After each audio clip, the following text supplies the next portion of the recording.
Hi everyone, it's Sherry Dunleavy and I wanted to share with you my 30-day story challenge today, which is entitled Sometimes Fear Gets the Best of You.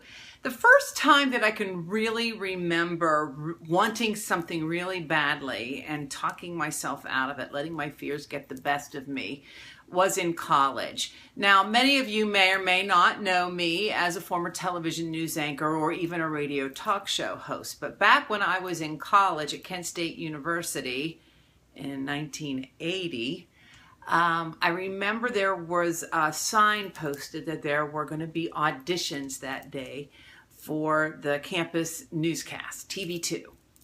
And I really wanted to be a part of the TV2 news team. And so I looked to see what time the auditions were, and I wore probably something that wasn't, I didn't have a suit because I was a college student, but I dressed what I thought was appropriately, but maybe not as appropriately or as professionally as how I should have dressed. But anyway, for those of you who are not familiar with Kent State University, which is probably most of you, the studio was at the end of a very long, dark hall, the TV2 studios. And I remember showing up prior to the audition and walking down that long hall. And that's all the time it took for the stories inside of my head telling me that I wasn't dressed well enough, that who did I think I was, and they're going to laugh at you, and this is a joke, and what do you think you're doing, and a newscaster, all those things I was thinking to myself during the long walk down the hallway. And I remember not even making it to the control room where you would sign in for the auditions, that I turned around and I walked back out. I let my fears and those voices inside of my head get the best of me.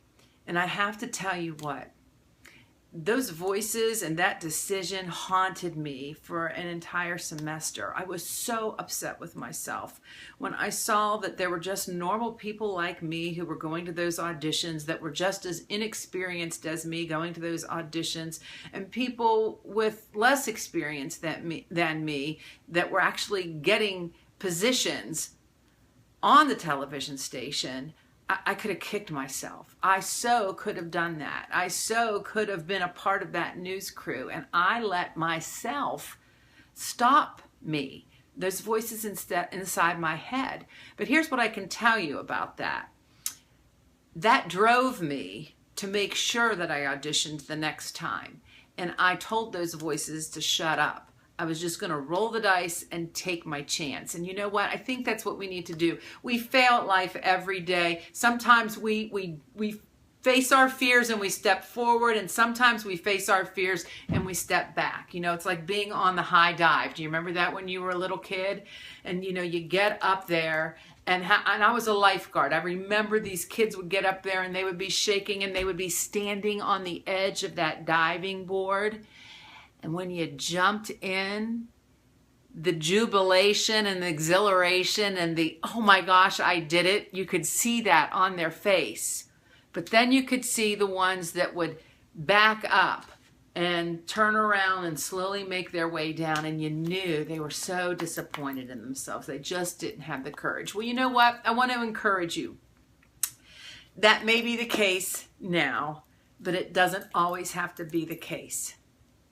Let that motivate you. Let that be your line in the sand, that that's never going to happen again. That the next time you climb up the ladder and you walk to the edge of the dive, you're going to jump this time. That the next time you show up for the audition, you're going to go down the long hall, and you're going to have those same voices, and you're just going to tell them, be quiet, talk to the hand, right?